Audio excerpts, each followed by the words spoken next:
Hello बच्चों, तो कैसे हैं आप। अब हम शुरू करेंगे वेग समय संबंध के लिए समीकरण जो ग्राफीय विधि से करेंगे हम।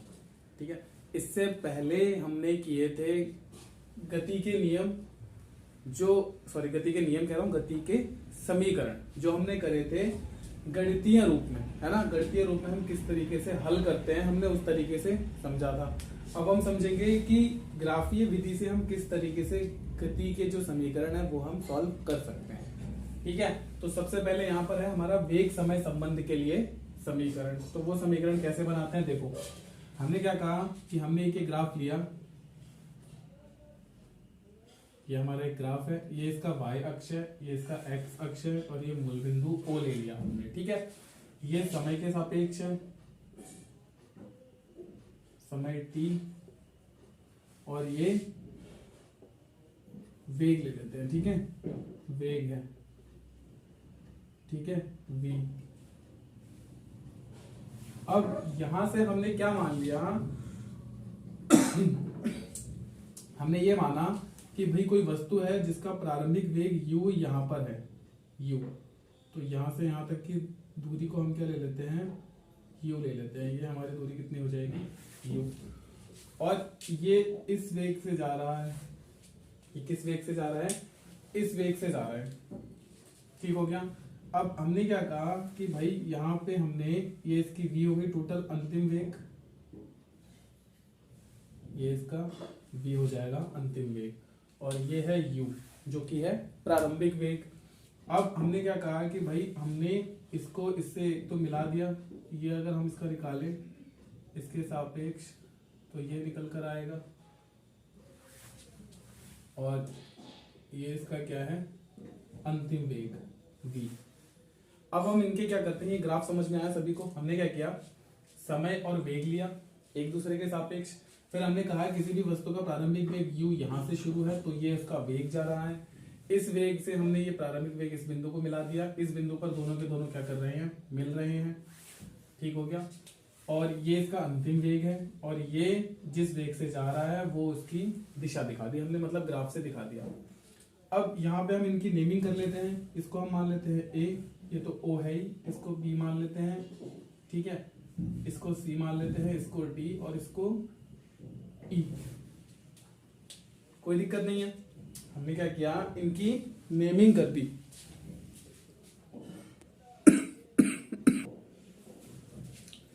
उसके बाद हमने क्या कहा कि हमने इसको बिंदु A मान लिया, इसको बिंदु B मान लिया, इसको बिंदु C और इसको D और इसको E मान लिया। अब ये T समय है, OC हमारा किसके बराबर है, अब मैं यहां से दिखा देता हूं। ठीक है, कि जो हमारा AB प्लस OC ये किसके बराबर है, T, जो कि है हमारा समय। ठीक है, OA और BC ये दोनों बराबर है हमारे U, जो कि हमारा क्या है, प्रारंभिक वेग है, AO और BC। अब अगर हम अंतिम वेग की बात करें तो हमारा क्या है, OE प्लस CD, जो कि है हमारा V, जिसे बोलते हैं अंतिम वेग। ये हमारा अंतिम वेग है। हमने तीनों का नामांकन कर लिया कि भाई T क्या है, U क्या है, V क्या है। तो अगर हम यहां से कहें, हम माने कि भाई अगर हम टोटल CD को लिखें तो CD हमारा क्या बनेगा, CD हमारा बनेगा CB प्लस BD। जाहिर सी बात है भाई CD है तो CD को हम CB प्लस BD लिख सकते हैं। CD हमको पता है B है तो हमने B लिख दिया, क्योंकि भाई जितनी दूरी ये है उतनी ही ये है। CD हमारा कितना है, OE के बराबर है, सॉरी CD हमारा किसके बराबर है, OE के बराबर है, जो कि V है। CB हमारा क्या है, प्रारंभिक वेग, जो कि OA के बराबर है। तो ये हमारा कि जो CD है, CD हमारा अंतिम वेग V है, CB जो है हमारा वो प्रारंभिक वेग U है, तो हम इसको क्या कह देंगे, U है। और BD हमको अभी पता नहीं है तो हम BD को सीधे सीधे ऐसे लिख देते हैं। तो ये हमारा क्या हो जाएगा, V माइनस U, इधर प्लस में इधर आके माइनस में हो जाएगा, और ये हमारा क्या आ गया, BD आ गया। कहने का मतलब है जो हमारा BD है वो क्या है, B माइनस u, ये हमारा b माइनस यू है। अब जब ये bd हमारा b माइनस यू निकला है तो यहां से हम क्या कहेंगे कि यहां पर अगर हम निकालें, अगर हम यहां से क्या निकालें, त्वरण निकालें, ठीक है, त्वरण, तो त्वरण क्या होता है, वेग में परिवर्तन की दर और बटे लगा समय, यही होता है। तो यहां से वेग में परिवर्तन की दर मतलब कि ये वेग है, इसमें परिवर्तन की दर ये क्या है, bd, क्योंकि यहीं से वेग में परिवर्तन हो रहा है। वेग तो हमारा ये है कांस्टेंट, लेकिन परिवर्तन ये हो रहा है तो ये इसके सापेक्ष होगा। तो वेग में परिवर्तन की दर मतलब कि हमारा कितना हो गया, bd, और लगा समय a से b तक, तो ये ab, और ये है हमारा a त्वरण। तो a बराबर bd हमारा कितना है, b माइनस यू। यहाँ समीकरण 1 मान लेते हैं, तो यहाँ लिख देते हैं हम समीकरण 1 से a बराबर हो जाएगा v माइनस यू, और a b हमारा कितना है, t। क्रॉस मल्टीप्लाई करेंगे यहाँ से तो क्या हो जाएगा, at is equals to b minus u, और जब at इधर ही रहने देंगे, ये u इधर आएगा, माइनस का इधर आके प्लस का हो जाएगा। तो यहाँ से लिखिए आ गया हमारा v is equals to u plus at। इसको हम क्या लिख सकते हैं, इसको हम लिख सकते हैं v बराबर u प्लस at। यही हमारा गति का पहला समीकरण होता है। तो ग्राफीय विधि से गति का पहला समीकरण हम कैसे सॉल्व करते हैं, वेग और समय के बीच संबंध का समीकरण होता है ये हम इस तरीके से करते हैं। देखो तीनों जो है हमारे संबंध है ना, तीनों जो गति के समीकरण हैं वो तीनों समीकरण इसी ग्राफ से बनेंगे। तो मैं ये ग्राफ तो रफ नहीं कर रहा हूँ, बाकी जो ये चीजें हैं ये मैं रफ कर देता हूँ, क्योंकि उसमें भी हमें यही चीज करनी है, यही चीज करनी है। लेकिन आप लोग क्या करोगे, आप लोग जो पेपर में करोगे तो पेपर में सारी की सारी चीजें लिखोगे, ये भी दोबारा से बनाओगे। अगर आते हैं दोनों तो वैसे एक ही आएगा, लेकिन अगर दोनों आते हैं या तीनों आते हैं तो उसमें आपको ग्राफ अलग अलग बनाना पड़ेगा और अलग अलग दर्शाना पड़ेगा, ठीक है। बाकी मैं ये रफ नहीं कर रहा हूँ, ये मैं रफ कर देता हूँ दूसरा करने के लिए, ठीक है। संबंध के लिए समीकरण, इससे पहले अभी हमने करा था वेग और समय के साथ संबंध का समीकरण। अब ये किसका है, समय और स्थिति। स्थिति में परिवर्तन होता है, इसका मतलब क्या है, वो चाल है या वेग है, या फिर मतलब उसकी स्थिति में परिवर्तन हो रहा है, इसका मतलब उसमें गति हो रही है ना। किसी भी वस्तु की अगर स्थिति में परिवर्तन हो रहा है, इसका मतलब क्या है, उसमें गति हो रही है। तो यहाँ पर जब हम इसको सॉल्व करेंगे तो यहाँ से ये सब चीजें तो हमें पहले से ही पता है, समझ में आ रही बात। लेकिन अगर हम स्थिति और समय की बात करें तो स्थिति में जब हम बात करेंगे तो वस्तु की स्थिति पहले यहां से यहां गई, फिर यहां से यहां गई, तो हम टोटल जो ये क्षेत्रफल बन रहा है OADBCO का क्षेत्रफल, तो हम इस OADBCO का क्षेत्रफल लिख लेंगे, ठीक है। अर्थात OADBCO का क्षेत्रफल। अब इसके लिए हम क्या लिख सकते हैं, इसके लिए हम लिख सकते हैं, हम ये त्रिभुज ले लेते हैं और ये आयत ले लेंगे। तो यहां क्या कहेंगे, आयत OABC का क्षेत्रफल प्लस त्रिभुज ADB का क्षेत्रफल। जब हम इसका क्षेत्रफल लेंगे आयत को ओबीसी का क्षेत्रफल, तो क्या होगा, OA गुणा OC, भाई लंबाई गुणा चौड़ाई होता है ना क्षेत्रफल आयत का। त्रिभुज का क्षेत्रफल क्या होगा, 1/2 आधार, आधार इसमें क्या है, आधार है हमारा ये AB, और ऊंचाई हो जाएगी हमारी DB। तो हमने यहां पर ले लिया AB हमारा आधार है और ऊंचाई क्या है, DB है। सॉरी। तो जब इसको सॉल्व करेंगे तो OA हमारा कितना है, OA है हमारा U, ठीक है। OA हमारा क्या है, U, जिसे हम प्रारंभिक वेग कहते हैं, अभी यहां पर हमने लिखा हुआ है। और OC हमारा कितना है, OC है हमारा समय T, तो हमने यहाँ पे T लिख दिया, ठीक है। अब यहां से हम कहें कि 1/2 AB हमारा कितना है, AB किसके बराबर है, OC के बराबर है।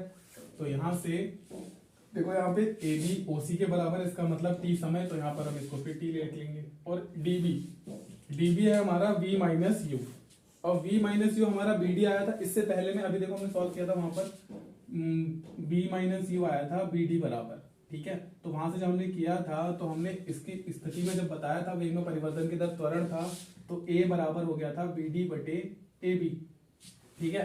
और जब यहाँ पे बी डी का मान रखा था हमने, तो यहाँ से ए बी का निकाला था हमने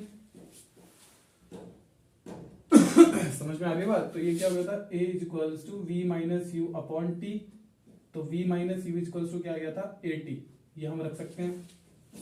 तो v माइनस यू की जगह पहले मैं यहाँ लिख ले रहा हूँ v माइनस यू, तो यहाँ जब करेंगे तो ये हमारा क्या है, स्थिति है s, तो s बराबर U T plus 1/2 into T, और इसकी जगह हम क्या लिख सकते हैं ए टी।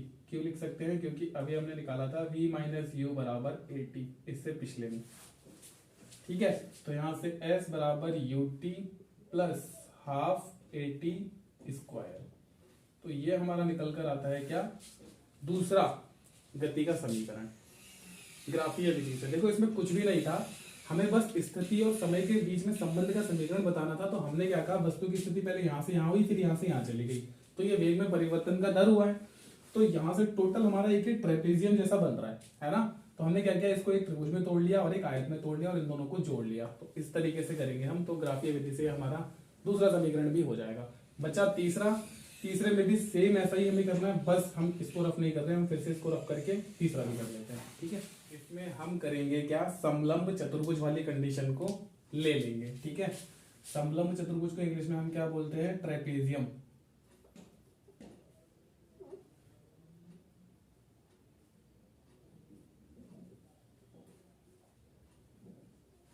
क्या है हमारा total, O A D B C का क्षेत्रफल, ठीक है। जब इसमें करेंगे तो हमारा क्या होता है, 1/2 गुणा 2 समांतर भुजाओं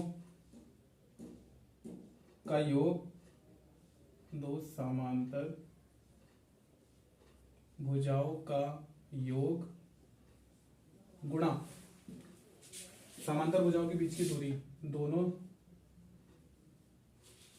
समांतर भुजाओं के बीच की दूरी।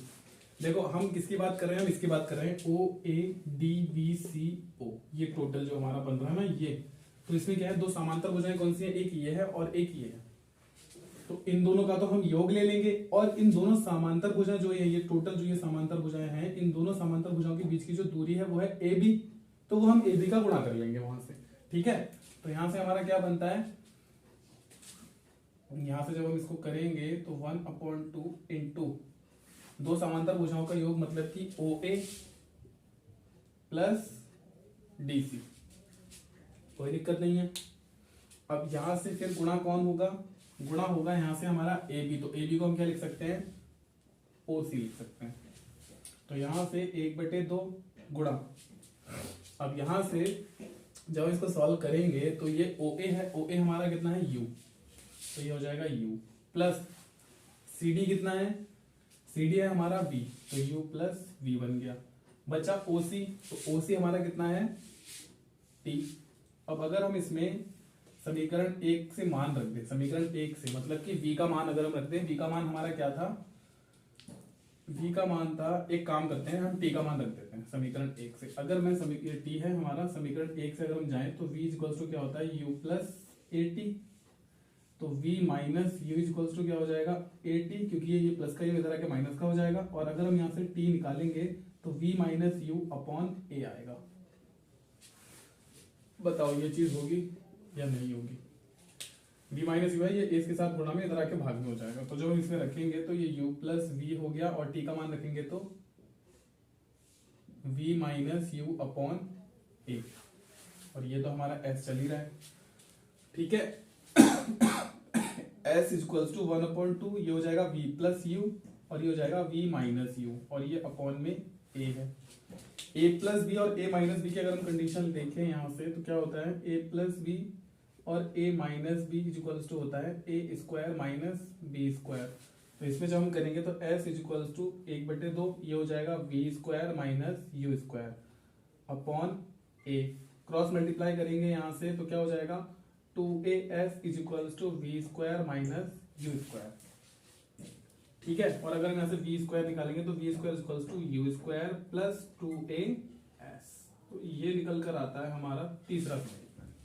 ठीक है, ये माइनस का यू स्क्वायर था, इधर आके प्लस का यू स्क्वायर बन गया। तो इसमें कोई दिक्कत नहीं है, तीनों के तीनों समीकरण हमारे आसानी से हो गए हैं।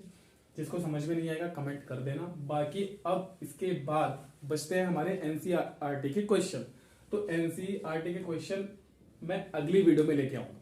ठीक है, अगली वीडियो में हम क्या करेंगे, इसके एनसीईआरटी के क्वेश्चंस करेंगे और कुछ जो इंपॉर्टेंट क्वेश्चंस होंगे वो क्वेश्चंस भी हम इसमें कवर अप कर लेंगे। ठीक है, मिलते हैं अगली वीडियो में। बाकी इसमें जो तीनों समीकरण हमारे गति के हुए हैं, इसमें कोई भी प्रॉब्लम हो तो मुझे कमेंट कर देना। ठीक है।